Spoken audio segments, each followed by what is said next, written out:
All right, we are in Beats for Love, drum and bass forward stage. And the backstage, obviously. Right now, Sota is banging outside, and he's trying to bring the building down, which, yeah, he might succeed. Yeah, I must admit. Right now, I'm here with artist Pola and Bryson. So, big up. How's it going, bruv? Nice to see you, man. All right. So, first of all, that happens to the lot of fans. You must tell us, are you the Pola or the Bryson? I'm the pudgy Pola. That's how we used to remember. It used to be Pudgy Pola and then Beardy Bryson, but now I've got a bigger beard than Bryson.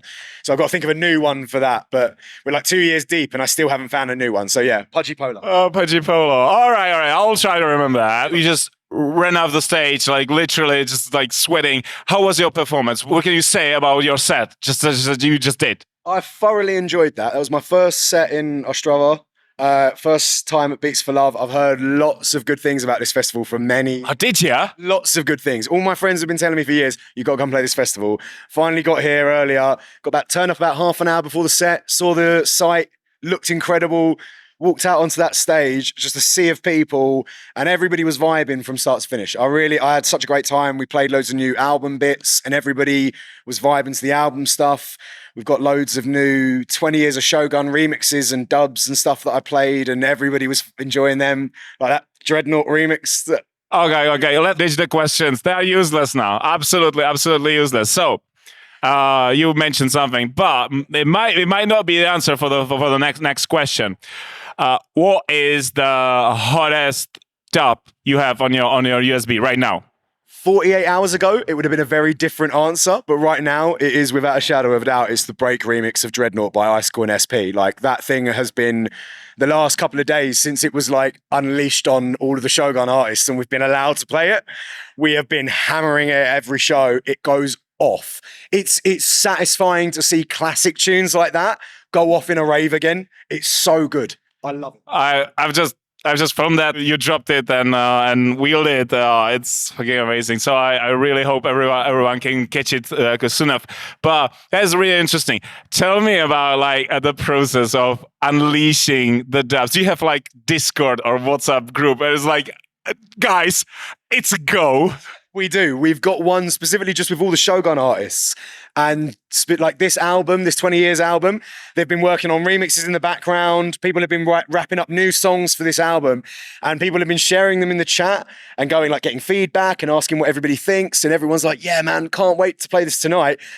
And then suddenly the head honchos at Shogun swoop in and they're like, don't you dare, don't play it yet. It's not ready to play yet. And we've got to sit there and be like, oh, I've got this banger and I can't play it yet. It's so infuriating, but we're all allowed to play them now. And it was like, yeah, we sat there one morning, everybody just listening for all of these tunes and we just got a message being like green light. And we were like, yes, we can start playing all of these now, which was satisfying. Can you tell us a little bit more about like the 20 years of Shogun what tunes are coming out? It's 20. I mean, Shogun's been such a prolific label for so long, and to be able to be a part of it and be a part of its catalog and be part of that label's journey is a real privilege for us. We were fans of the label for years before we ever signed to Shogun, and the whole project is as close as you could get to getting every artist that's ever been on Shogun back. That's what they've been able to do. There's features from Break, there's features from Galaxy, Monroe, Pola Bryson, Spectra Soul. Sick. You've got Icicle in there, you've got Friction in there, you've got Emily Mackis in there. Like it's a melting pot of just different styles and flavors. And God, this album's got me excited. And I think everybody else is going to really... You were talking about like the melting pot of the artist. Please introduce me to the process of how you made Be There with Marky and Yama. Yes, I am. That one, God, how did we write that? So we were, about a year ago, we went down to Bristol, me and Harry, Bryson and Galaxy, Monroe, Marky, Ayama, Zara Kershaw, Emily Mackis. Jesus, whole squad. Whole squad. And we went away and we stayed in this beautiful house for a week and we all chipped in and rented this house. And we just went away to just write loads of music. And that was just, we woke up one morning, me, Harry and Marky and Ayama, we were all like, should we go write something? Like, yeah, all right, let's go write something. And we like, finished breakfast, walked in the room and I not Literally, whoever you meet after breakfast, that's what we're gonna write the tune with.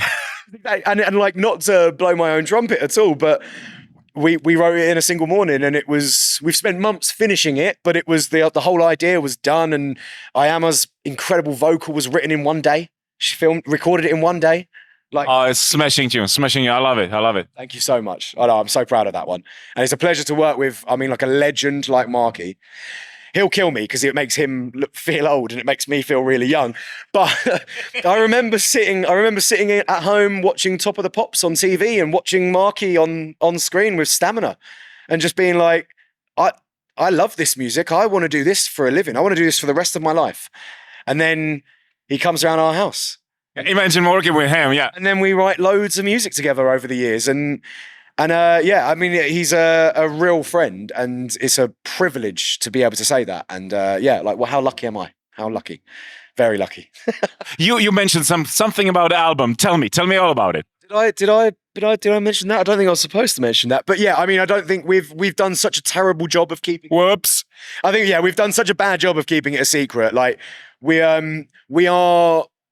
said we weren't going to write another album for quite a long time. We said we were going to take a few years off, and then just kind of accidentally wrote an album in the background. And so we're just working on finishing that up, and yeah, we're going to start getting some bits of that out very, very soon. I don't know when the whole album's going to come out, but we're going to start having some new music, I think, in the next like couple of weeks, couple of months. I don't know when this is going to air, but it's July now, so it'll probably be in a few months' time. We'll have some new Pola Bryson music. So we will be starting getting bits like first singles. Mm-hmm. Yeah, a couple of singles, maybe a few more than a couple, maybe quite a lot of singles, and then a whole album. And some collabs. Oh, lots of collabs. That was, so we did that house where we wrote that song with Marky and Ayama. We did that a few times. We wrote lots of music with lots of friends, and that's what this next album kind of, a lot of the stuff we've been writing the last 2 years has just been us writing with our friends. Let's name drop some. We've written some stuff. I mean, I can't tell you what's coming out on the album. That's all right. There's some bits that we've been playing. We've written some stuff with Emily Mackis. We've written some stuff with Galaxy, with Monroe. We've written stuff with Break. We've written some stuff with, writing stuff with Break was wild.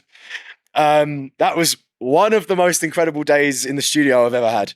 But yeah, we've just been, everybody and anybody we could be writing with, we've been trying to write with. And it's just been really fun. We've been writing with not the obvious people as well. We did,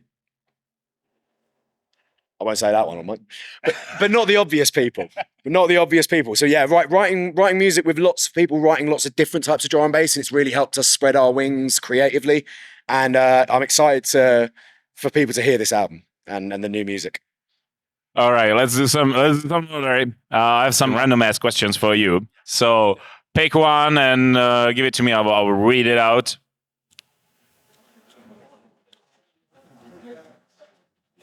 I feel like my choice was being chosen for me. Yeah, exactly. All right. You, in your career, you have had plenty of experiences in many festivals around the world, basically. Yeah, around the world. What was your worst experience from the festival? Oh, that's mean. That's a mean question. I can't. So I can say my worst experience at a festival. I just won't say. We can cut it out, which we won't. I won't say which festival because it wasn't their fault as well. It was my own fault. But I was at a festival many, many years ago, back when I was a lot younger and a lot dumber than I am now. And we turned up. We had stayed up all night in the UK, got a really early morning flight to this country. Again, I'm not going to say where it was. Stayed up all day, played our set, then stayed up all night again and was just drinking. And then the next morning, woke up after like 3 hours sleep and went for breakfast, had a coffee, and then like fell off my chair thinking I was having a heart attack, just being like, oh my God. But it was just pure caffeine and no sleep for 2 days. And that's what taught me, sleep whenever you get the chance. If you're touring, just sleep all the time. I had a sleep in there earlier. Slept in my tent. I had a little 5-minute nap before my set. Oh, power nap. Yeah. There's always time for a power nap. I'll sleep here. I will sleep in this chair later. You'll see me. All right. Yeah. Cheeky question. What is your heart beating for? Food. like wherever I go, I'm like food. I just want to try it, but I don't want the same thing everywhere I go.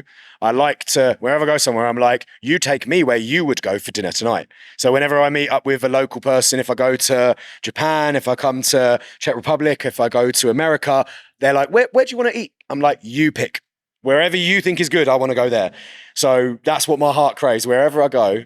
That's a wise choice. Yeah, food and weed. But we'll cut that one out. Of course, we will cut out the weed. And be obviously, yeah. What? Hang on, let's do this one. What is your heart beating for? Beats for love, obviously. Obviously, it's beats for love. And weed. And weed. There you go. You got your 2 takes there. Thank you for the lovely talk with you. Very welcome, mate. You're very welcome. Thank you so much for having me, guys. Like, everybody needs to come to Beats for Love Festival. This place is amazing. Do it. Yeah, let's go eat something and have some weed. Yes. Let's go.